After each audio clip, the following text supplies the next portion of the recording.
बिस्मिल्लाहिर्रहमानिर्रहीम। आज हम अपने PMDC के लास्ट सब्जेक्ट के ऊपर आ चुके हैं, that is the chemistry.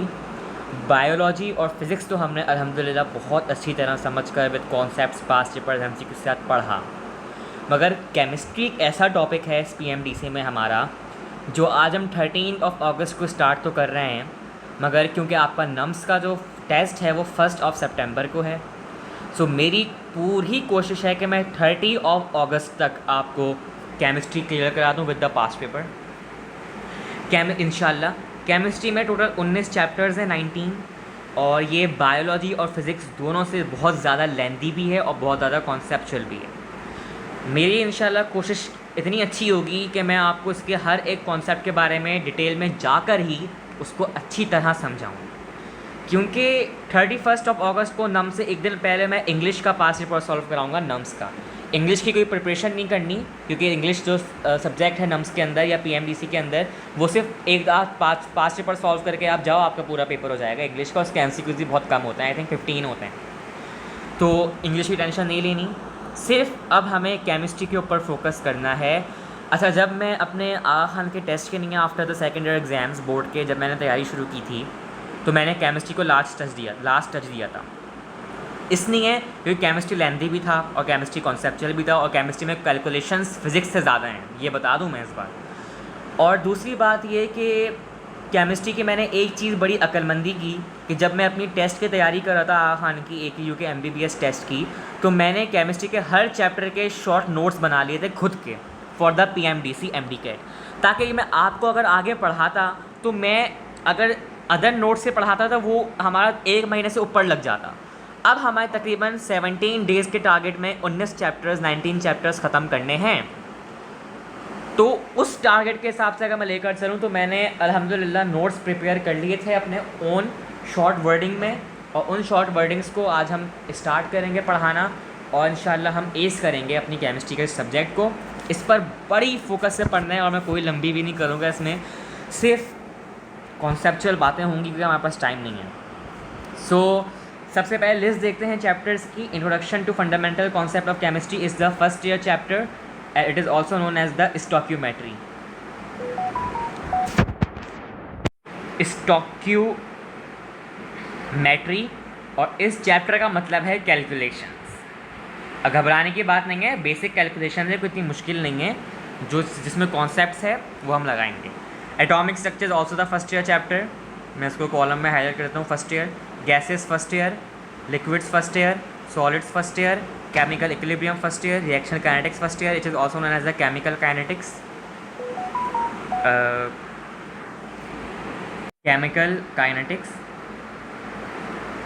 And thermochemistry and energetics of chemical reaction is also known as thermodynamics, जो मैं फिजिक्स में पढ़ा चुका हूँ, केमिस्ट्री में दोबारा पढ़ाऊँगा क्योंकि इसकी थोड़ी अलग टर्मिनोलॉजीज़ हैं। Electrochemistry is also the first year chapter, chemical bonding also the first year chapter, यानी कि 1 2 3 4 5 6 7 8 9 10 चैप्टर्स तो आपके फर्स्ट ईयर के हो गए, तो बाकी सेकेंड ईयर के बचे। SP block elements is second year, transition elements second year is also known as DF block elements, fundamental principles of organic chemistry first year second year, hydrocarbon second year, alkyl hydride second year, alcohol phenol second year, aldehydes ketone second year, carboxylic acid second year, macromolecules also second year. 9 chapters second year के, 10 chapters आपके first year के। सो आप यहाँ से अंदाज़ा लगा लो कि कितना टफ टाइम होने वाला है केमिस्ट्री के अंदर हमारा, मगर इंशाल्लाह हम इसको बिल्कुल अच्छी तरह पढ़ेंगे। सो शुरू करते हैं our first chapter of PMDC chemistry, that is the stoichiometry और the fundamentals of concept of chemistry. इस चैप्टर के जो SLOs हैं मैंने रिव्यू तो बहुत अच्छी तरह कर ली है, और मैं इसकी प्रैक्टिस तैयारी तो मैं तकरीबन 1.5-2 महीने पहले ही कर चुका हूँ। मेरे पास के नोट्स बने हुए हैं, तो इंशाल्लाह आपको SLOs देख के घबराने की ज़रूरत नहीं है। हम इसको अच्छी तरह जो है पढ़ेंगे और हर लिहाज से हम इसको समझ कर पढ़ेंगे। There is nothing to be worried about, ठीक है। शुरू करते हैं इस चैप्टर के बारे में। देखो, इसमें मैं सिर्फ कैलकुलेशंस कराऊँगा, मैं कुछ नहीं बताऊँगा एक्स्ट्रा चीज़ें, मुझे कुछ बात ही नहीं करनी इस चैप्टर के अंदर। मुझे पता है इसके अंदर सिर्फ कैलकुलेशंस का काम है, तो मैं सिर्फ कैलकुलेशंस कराऊंगा, ठीक है। सबसे पहले मैं यहाँ पे डेफिनेशन लिखवाऊंगा, बल्कि नहीं, फार्मूला, डेफिनेशन छोड़ो भाई।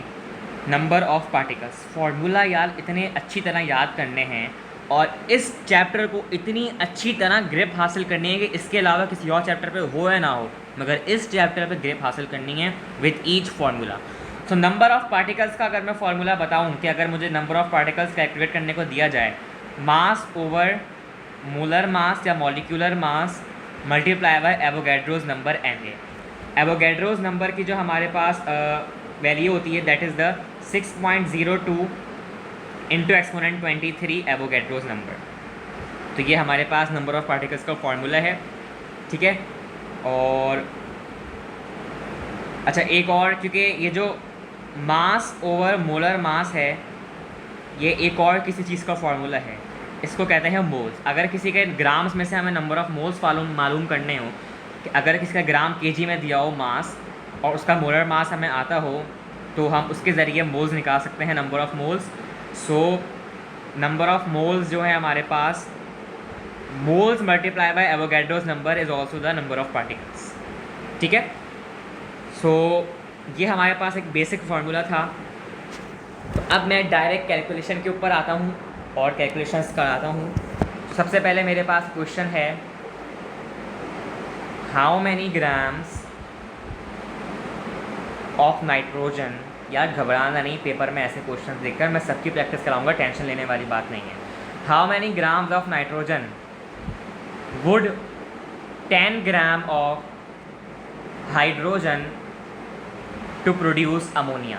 अच्छा एक बात मैं बता दूं, जो कैलकुलेशन मुझसे सीख रहे हो बस उन्हीं कैलकुलेशंस के ऊपर रहना, एक्स वाई जेड कोई मत करना, क्योंकि यही कैलकुलेशन जो आप, ये ऐसे चैप्टर जिसमें आप एक टीचर से या एक किसी चीज़ से पढ़ते हो तो उसी चीज़ पे आपको रहना पड़ता है, आपको किसी और चीज़ पे नहीं जाना पड़ता। जो फॉर्मूला मैं बता रहा हूँ, जो कैलकुलेशन मैं करवा रहा हूँ, उसी हिसाब से चल रहे हैं।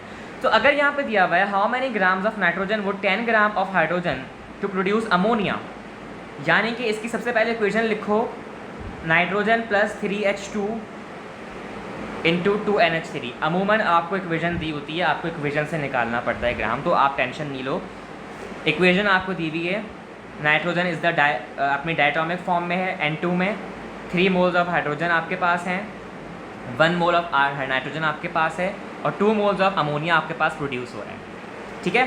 सो इसकी कैलकुलेशन इस तरह होगी दैट 1 मोल ऑफ, अच्छा सबसे पहले क्वेश्चन को समझो, कह रहा है कितने ग्राम नाइट्रोजन के रिक्वायर्ड हैं 10 ग्राम ऑफ हाइड्रोजन के साथ टू प्रोड्यूस अमोनिया। तो इसका मतलब ये है कि सबसे पहले मैं इन सब के मोल्स निकालूंगा।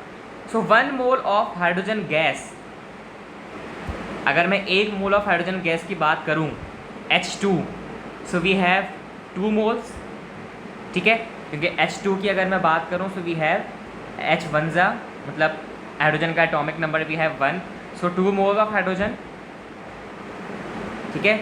और क्योंकि ये 1 मोल की बात हो रही है, अभी आप इस वाले मोल को रहने दो, जो 3 लिखा है ना यहाँ पे, इसको आप रहने दो। अभी आप 1 मोल की बात करो, हर एटम में उसके 1 मोल की जो वैल्यू होती है वो उसके हिसाब से होती है। तो 1 mole of hydrogen gas is 2, so number of moles in 10 gram, 10 gram में कितने होंगे, मास ओवर मोलर मास या फिर number of moles, 2 5 10, so 5 grams मेरे पास 5 मोल्स हो गए मेरे पास, n is equal to 5 moles, ठीक है, समझ आया बात। अब मैं मोल रेशियो निकालूँ, सो 3 मोल्स जो मेरे पास इक्वेशन में दिए हैं हाइड्रोजन के, 3 moles of H is equal to 1 mole of nitrogen. कैसे भाई, ये 1 मोल है ना नाइट्रोजन के पास, तो 3 moles of hydrogen is equal to 1 mole of nitrogen, आपको इक्वेशन से नज़र आ रहा है। So 1 mole of H reacts with, यानी कि 1 mole of hydrogen reacts with 3 moles of its hydrogen, 1/3, यानी कि 1 मोल इसका यहाँ से आया, 1 मोल इसका, 3 मोल्स इसके इक्वेशन से आया, सो 1/3 मोल्स। सो 5 मोल्स के लिए मैं क्या करूँगा, 5/3 मोल्स कर लूँगा। तो 5/3 के लिए 5/3 मोल्स मल्टीप्लाई बाय 28, 28 कैसे, यहाँ से निकाल लो, NH3 का वो देख लो क्या कहते हैं, सॉरी N2 का आपको चाहिए ना, to produce ammonia. So ammonia का अगर आपको मोलर मास आपको मालूम करना है तो आप इस तरह निकाल सकते हो, अमोनिया का जो आपके पास मोलर मास होता है दैट इज़ द 28, ठीक है। So 5/3 multiply by 28 which is the molar mass of ammonia. So we would get the बल्कि इसमें एक काम ये करना था कि ये जो 28 हमारे पास आया है, ये 28 किसका मोलर मास है? ये है नाइट्रोजन का। मैंने अमोनिया बोल दिया था, इसका मतलब ये है कि NH3 का तो 18 होता है, मगर क्योंकि मेरे पास N2 है नाइट्रोजन डाइऑक्साइड फॉर्म में, सो नाइट्रोजन का जो एटॉमिक नंबर है दैट इज़ द 14। सो 14 + 14 क्योंकि 2 है इज इक्वल टू 28। सो क्योंकि मुझे अमोनिया का चाहिए तो मैंने 3 मोल्स ऑफ हाइड्रोजन वैसे ले लिए, 5 मोल्स मैंने इसके 10 ग्राम से निकाल लिए, 5/3 × 28। सो मेरे पास आना चाहिए आंसर 46.6 ग्राम। सो यहाँ पे हमारी क्वेश्चन की कंडीशन पूरी हुई। How many grams of nitrogen वो 10 gram of hydrogen to produce ammonia. तो इस कैलकुलेशन से मैंने निकाला, ठीक है। तो देखो कॉन्सेप्ट लगाओ, समझ आएगा, ऐसी बात नहीं कि समझ नहीं आएगा। तो इस तरीके से मैंने ये कैलकुलेशन आपको सिखाई कि अगर आपको इक्वेशन दी गई हो और आपको पूछा गया हो कि प्रोडक्ट के आप ग्राम्स बताओ, तो आप सबसे पहले जो रिएक्टेंट्स हैं उनके मोल्स और उनके ग्राम्स फाइंड करके उस कैलकुलेशन से आप फाइंड करोगे। तो इसका एक आसान तरीका एक ये भी हो सकता है कि मैं यहीं लिख देता हूँ बॉक्स के अंदर, ये मैंने बॉक्स बनाया है कि अगर मैंने 5 मोल्स निकाल लिए हाइड्रोजन के 10 ग्राम्स के अंदर, निकाल लिए ना, आपको पता है किस तरह निकाले मैंने, वो आपको याद होना चाहिए, मैंने जो मेथड पढ़ाया। तो सबसे पहले तो मैं जो इक्वेशन में 3 मोल्स लिखे हैं हाइड्रोजन के, इसको नीचे लिख दूंगा, 5 मोल्स मैंने निकाले ऊपर लिख दूंगा। अब यहाँ पे मेरे पास फॉर एग्जांपल नाइट्रोजन की जगह कार्बन 2 होता, फॉर एग्जांपल मेरे पास, बल्कि कार्बन 2 भी नहीं होता, मेरे पास ऑक्सीजन जो है O2 होता। तो O2 का फॉर्मूला क्या होता है? 16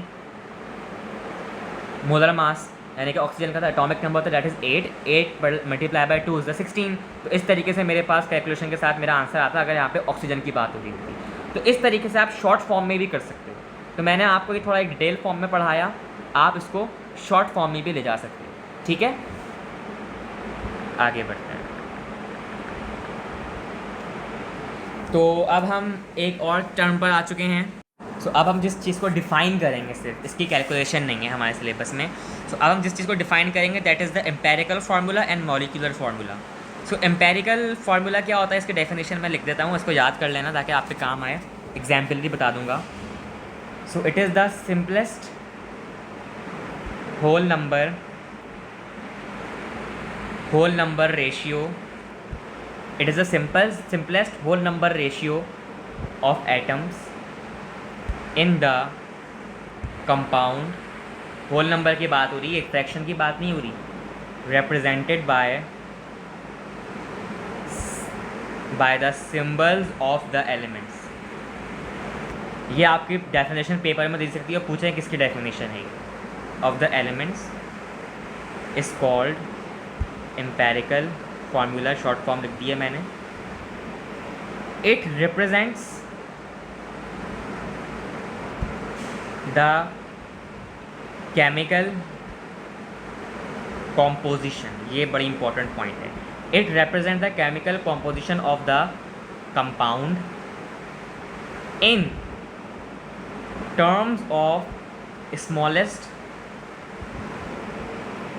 possible number of atoms of each element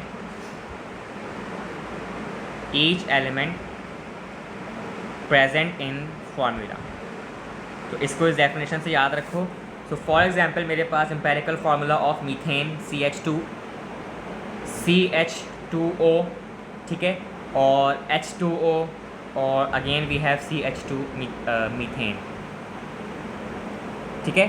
सो ये आपके पास एक फार्मूला है, इस तरीके से आप इसको कह सकते हो एम्पेरिकल फार्मूला, ठीक है।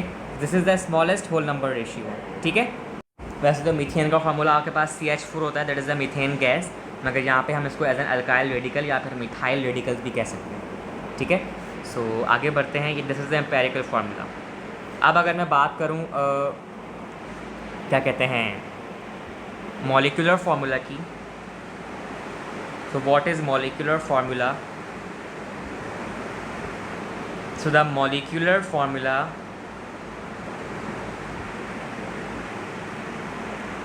of a substance which is based on actual molecule is called molecular formula, जो आपके एक्चुअल मॉलिक्यूल के फार्मूला के ऊपर बेस करता है. So it gives us a total number of atoms, total number of atoms present in molecules, while आपके empirical formula smallest possible number of atoms देता था, मगर यहाँ पे it gives us total number of atoms present in molecules. A molecular formula is the same as multiple of empirical formula. So it is the multiple of empirical formula. Multiple of empirical formula. So अगर example दूँ मैं, C6H6 benzene, glucose 6,6H12, C6H12O6 is also glucose. ठीक है. अगर molecular formula का मैं formula बताऊँ तो N multiply by empirical formula. So n जो है मेरे पास नंबर n मेरे पास है molecular mass, n is equal to molecular mass over empirical formula, empirical formula mass. So ये आपके पास मॉलिक्यूलर फार्मूला है. ठीक है. सो यहाँ पर हमने ये दो टर्म जो हैं डिस्क्राइब किए आपके सामने. ठीक है. सो अब आगे बढ़ते हैं to the next topic, and that is we have very very important, very very important. इसके बगैर तो आप बैठना ही नहीं टेस्ट में, बता रहा हूँ. तो इसका मतलब है that we have a term which is limiting reagent, limiting reagent and excess आपके पास जो है एक्सेस रिएक्टेंट. ये दो टर्म्स हैं मेरे पास.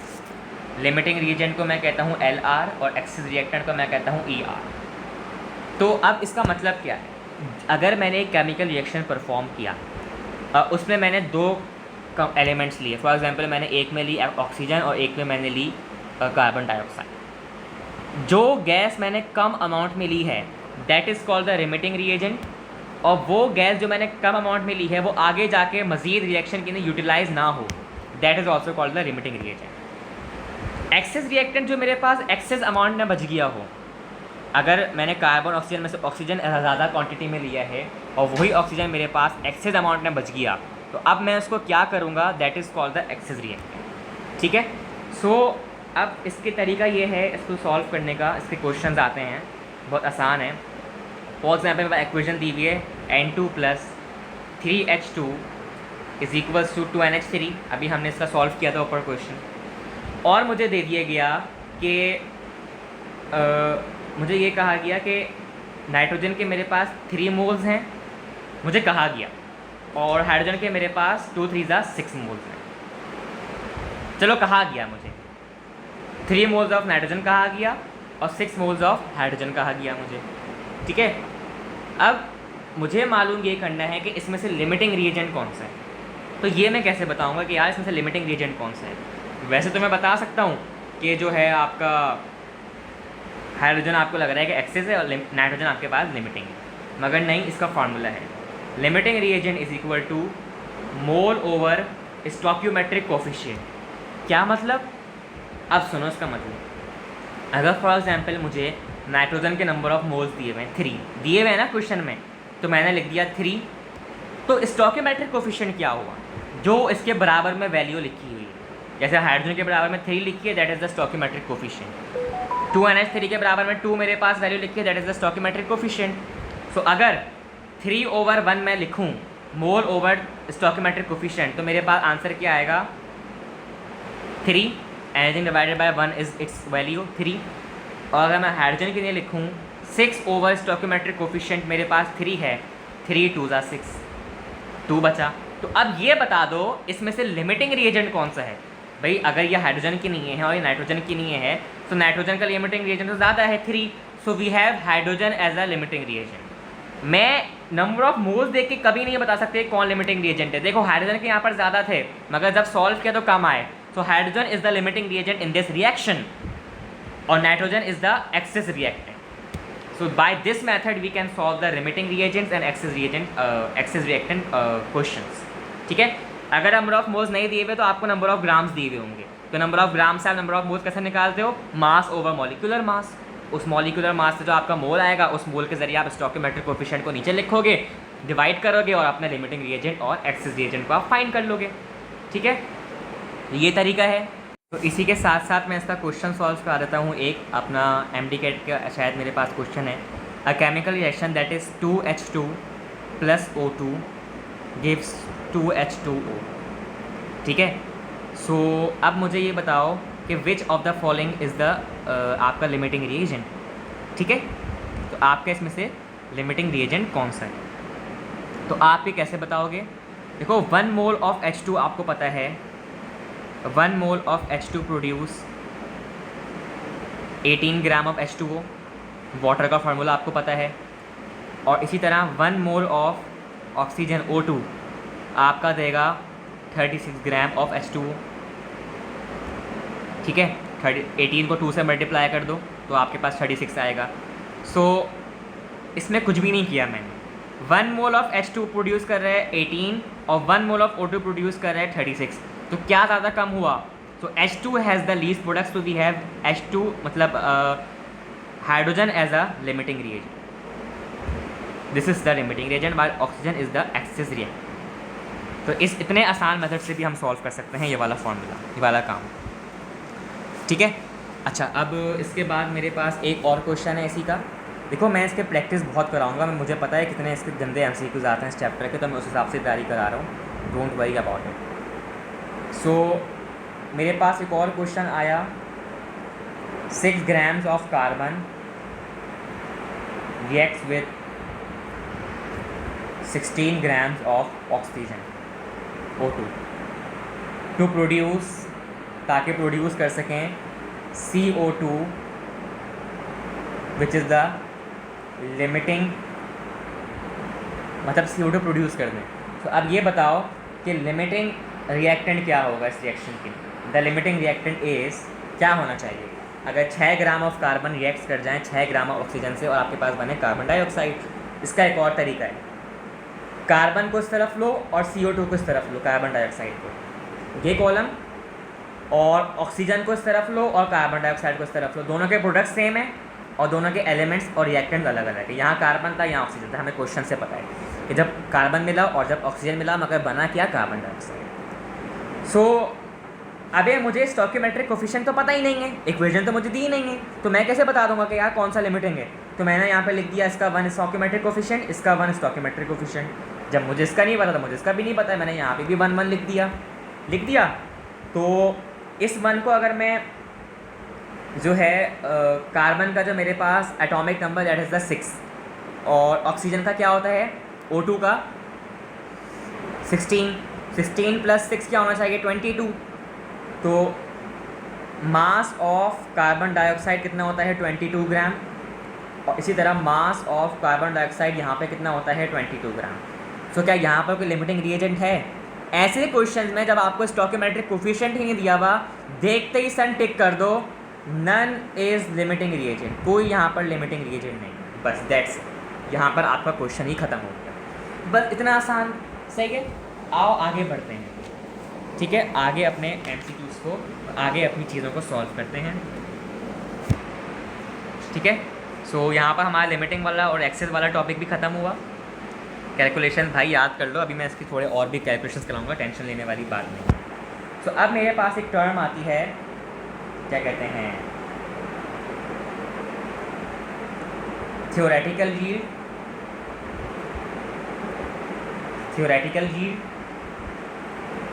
थ्योरेटिकल यील्ड क्या होती है? द TH यील्ड, मैं शॉर्ट फॉर्म लिख रहा हूँ, THY of a reaction is the quantity, एक क्वांटिटी है ऑफ द प्रोडक्ट, कैलकुलेट की जाती है, calculated with the help of balanced chemical equation. चलो भाई ये बात समझ आ गई। अब एक और टर्म है that is the actual yield. Actual yield क्या होती है? AC yield short form is the amount of the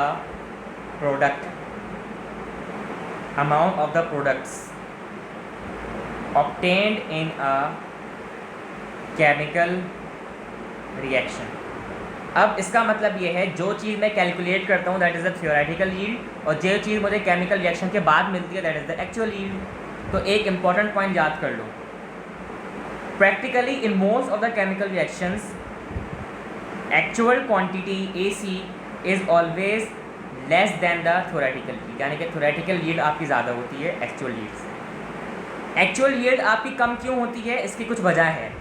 एक तो होता है मैकेनिकल लॉस, प्रोडक्ट का लॉस हो जाना, रिएक्टेंट का लॉस हो जाना, इनएक्सपीरियंस्ड वर्कर, ये MCQs में आ सकता है कि इसके क्या वजूहात हैं। इनएक्सपीरियंस्ड वर्कर आपका एक्सपीरियंस नहीं है, और साइड रिएक्शंस जो आते हैं यानी कि आपका एयर के साथ भी रिएक्ट कर जाता है कुछ आपका formula, sorry reactant. So efficiency of a reaction और अ परसेंटेज यील्ड मेरे पास एक नई मार्केट में चीज़ आई है। सो अगर मैं थ्योरेटिकल यील्ड और एक्चुअल यील्ड को कैलकुलेट करना चाहूँ तो मैं एक टर्म यूज़ करता हूँ percentage yield, and percentage yield is equal to actual yield over theoretical yield multiply by 100। This is the formula for the percentage yield. ठीक है, तो इस तरीके से हम परसेंटेज यील्ड को कैलकुलेट कर सकते हैं। इसके एग्जाम्पल सॉल्व करा देता हूँ मैं। विच is the correct percentage of sodium in the mole of NaOH, और मोल ऑफ NaOH मुझे क्वेश्चन में दिया गया है विच इज़ 40 ग्राम।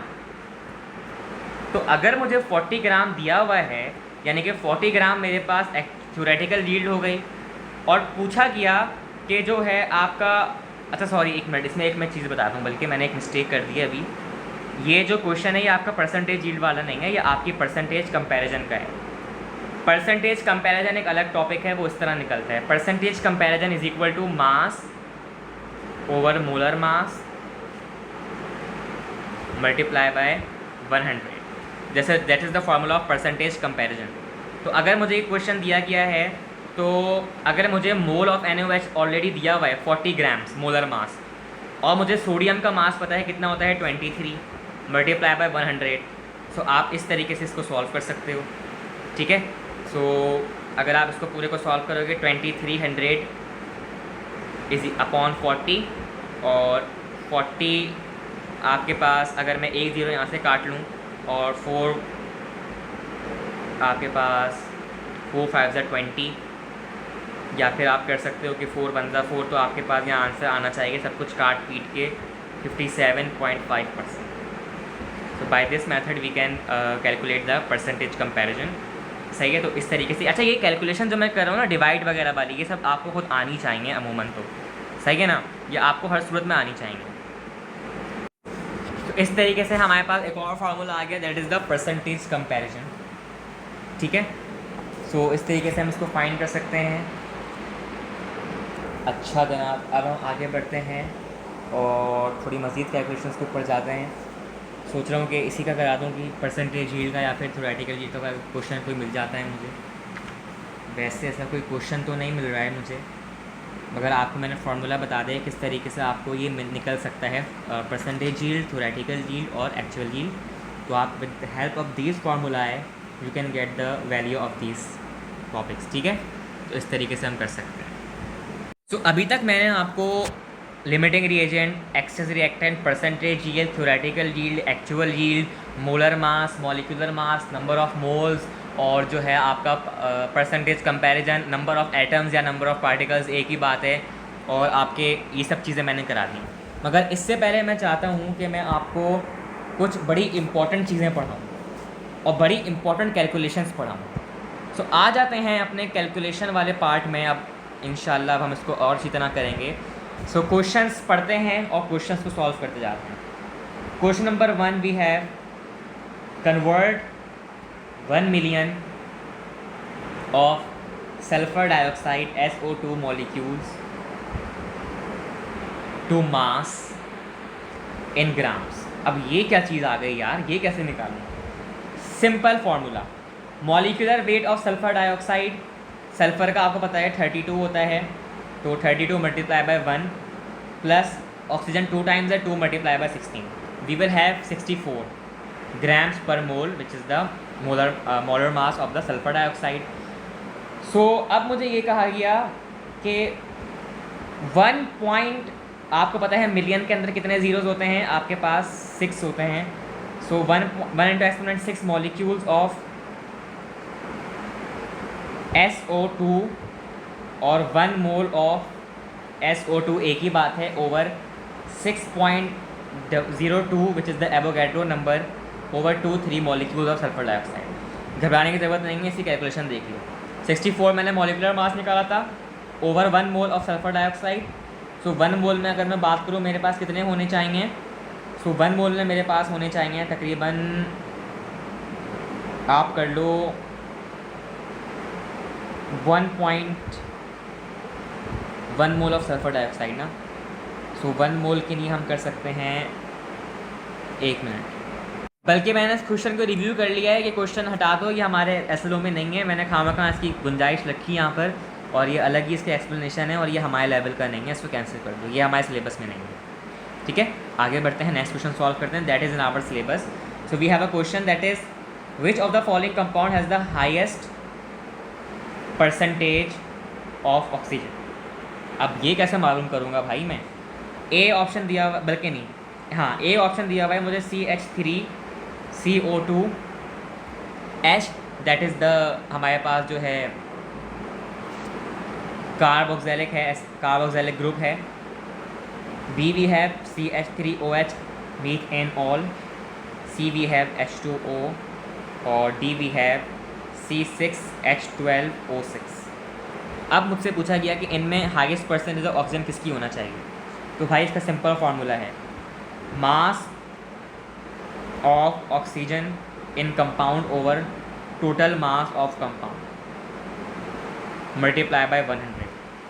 तो अगर मैं मास ऑफ ऑक्सीजन को बात करूं तो मास ऑफ ऑक्सीजन मेरे पास यहाँ पर H2O के अंदर अगर मैं बात करूं मेरे पास कुछ 8 बनेगा, और टोटल मास मेरे पास H2O का आपके पास बनेगा 18 मल्टीप्लाई बाय 100. सो मेरे पास हाइड्रोजन H2O में वाटर की सबसे ज़्यादा हाईएस्ट परसेंटेज ऑफ ऑक्सीजन होनी चाहिए. सॉरी, यहाँ पर 16 होगा क्योंकि O2 पूछा है ना, तो मेरे पास H2O में सबसे ज़्यादा ऑक्सीजन की परसेंटेज है. ठीक है, तो इस तरीके से हम फाइंड कर सकते हैं highest percentage of the oxygen atom. ठीक है, अच्छा अब मेरे पास एक क्वेश्चन है, ये भी कैलकुलेशन का है. Calculate the percentage mass of magnesium in chlorophyll. Chlorophyll का फार्मूला होता है C55H72O5N4 Mg मैग्नीशियम. अब इसमें भाई मैं कैसे फाइंड करूँगा मैग्नीशियम की परसेंटेज? आसान है, मॉलिक्यूलर फार्मूला निकाल लो इस पूरे कंपाउंड का. सबसे पहले मेरे पास आएगा इसका मॉलिक्यूलर फार्मूला 892. ठीक है, या आप कैलकुलेशन करके निकालना. और परसेंटेज मोल के लिए मैं करूँगा ऑफ Mg के लिए मैग्नीशियम का आपके पास जो फार्मूला होता है that is the 24 atomic number. So 1:24 we have 24 over 892 multiply by 100. So इस पूरे का अगर मैं सॉल्व करूँगा तो I will get an answer which is 2.7%. मैंने बताया था परसेंटेज कंपैरिजन का फार्मूला, वही फार्मूला मैंने यहाँ पर लगाया. ठीक है, सो अब ये तो कुछ बेसिक कैलकुलेशंस हो रही हैं हमारे पास, और इसी के साथ साथ आगे बढ़ूँगा मैं. एक टॉपिक मुझे पढ़ाना है, वो मैं एंड में पढ़ाऊँगा. सबसे पहले मैं इसको पढ़ाऊँगा, इसी चीज़ को मैं रखूँगा आपके सामने. अच्छा ये बताओ 23 gram of sodium, of 23 gram of sodium, gram सही, कितने नंबर ऑफ मोल्स होंगे? n इज इक्वल टू कितने भाई? 23 तो एटॉमिक नंबर है ना, 23 में कितने मोल्स होंगे? 1 मोल में कितने होते हैं? इसके अपने एटॉमिक नंबर के बराबर. 1 मोल में 23 ग्राम ऑफ सोडियम होंगे. ये भी एक आपके पास इंपॉर्टेंट कैलकुलेशन के लिए फार्मूला आ गया. ठीक है, अच्छा जनाब, एक क्वेश्चन ये है विच of the following has same number of moles, same number of moles का बता दो। अगर इस तरह पूछा जाए ना तो आप n is equal to mass over, एक minute, mass over molecular mass जो मैंने बताया था नंबर ऑफ मोल्स का फार्मूला, इसको निकाल के आप कैलकुलेट करके देख सकते हो किसमें सेम नंबर ऑफ मोल्स हैं। ठीक है, अच्छा जनाब। और जो है हमारे पास एक क्वेश्चन है, water H2O is produced 1 mole, sorry, H2O is produced 1 mole when 2 gram of H2 reacts with dash gram of oxygen. यानी कि H2O का जो वाटर का जो 1 मोल बना जब 2 ग्राम हाइड्रोजन के रिएक्ट किए गए ऑक्सीजन के कितने ग्राम्स। आसान है, इक्वेशन बनाओ 2H2 plus O2 is equal to 2H2O। ठीक है, H2 और ऑक्सीजन का आप रेशियो लो, 2 मोल्स अगर आपको हाइड्रोजन के दिए गए हैं तो 1 मोल आपका ऑक्सीजन का होगा।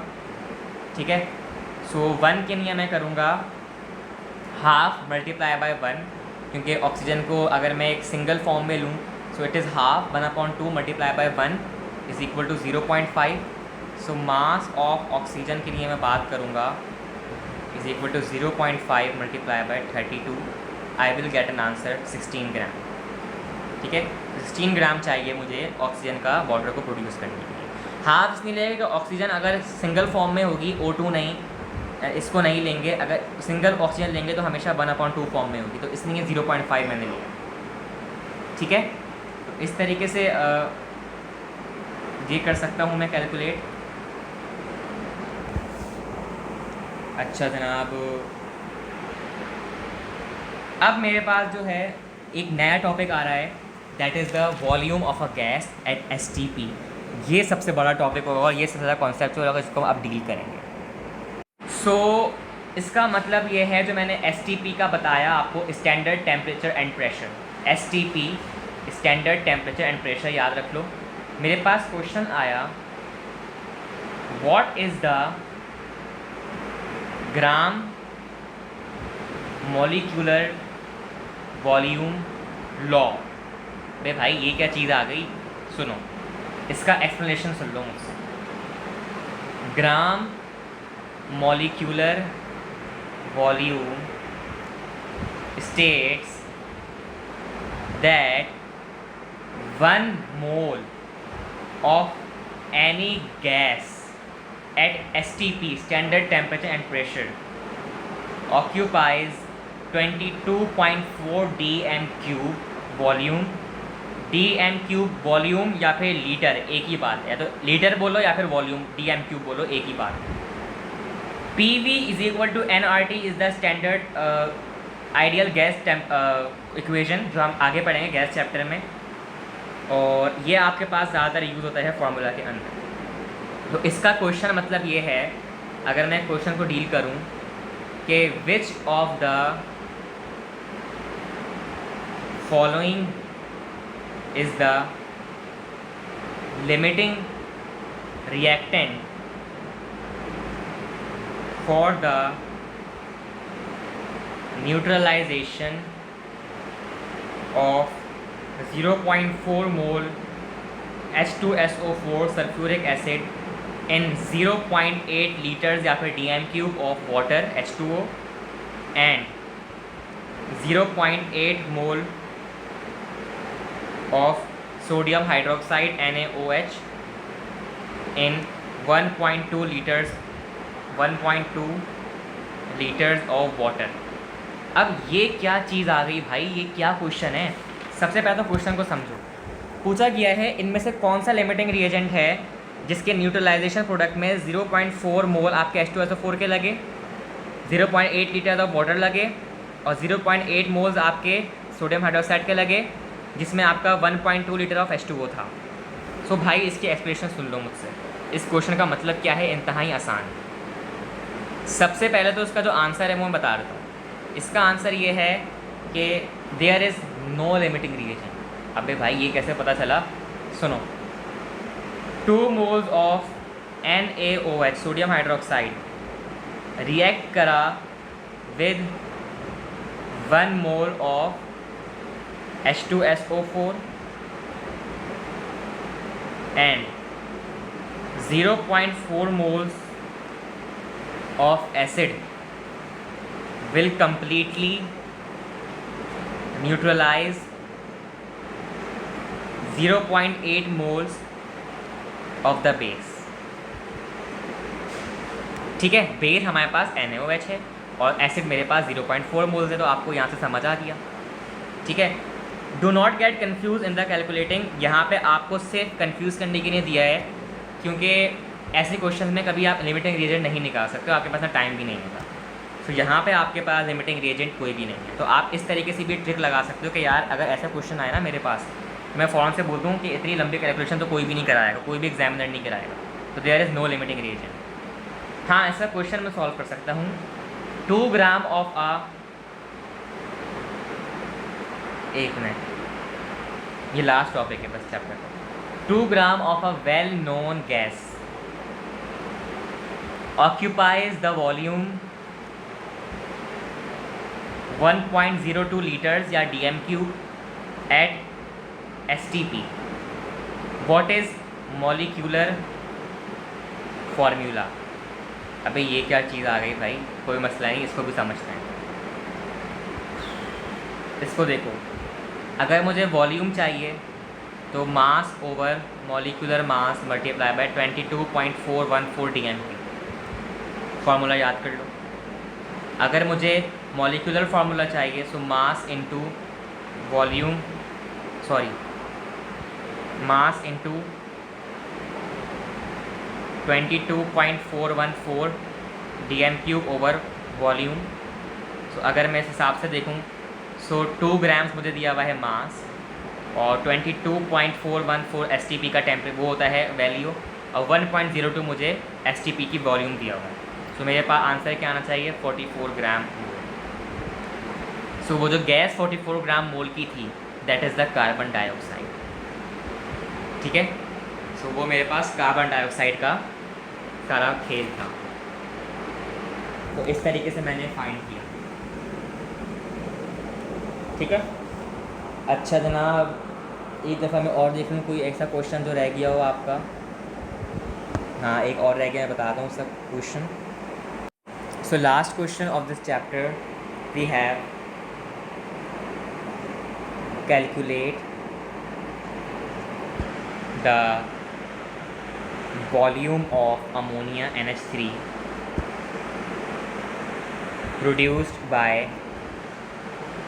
reaction of 20 centimeter cube of N2 nitrogen and 80 millilitre of hydrogen H2।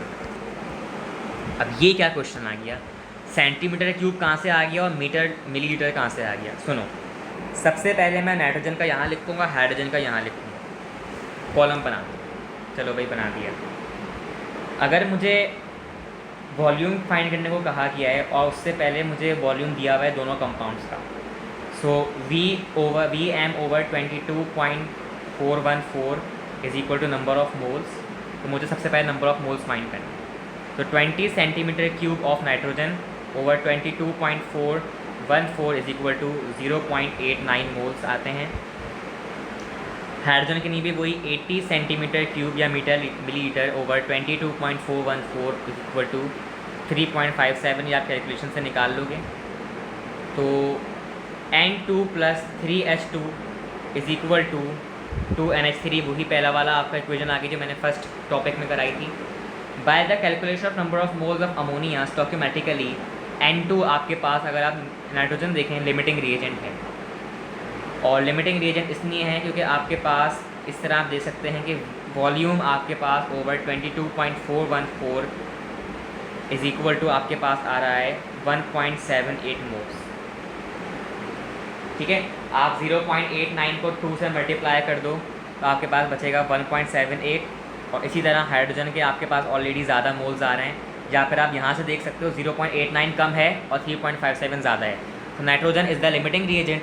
अब जो लिमिटिंग रिएजेंट था नाइट्रोजन, उसको मैंने लिखा, कहा कि अब ये मेरे कैलकुलेशन के लिए आगे काम आएगा। जो एक्सिस रिएक्टेंट है उसको मैंने एक्सिस ही कर दिया, उसको मैंने बोला तुम किसी काम के नहीं हो।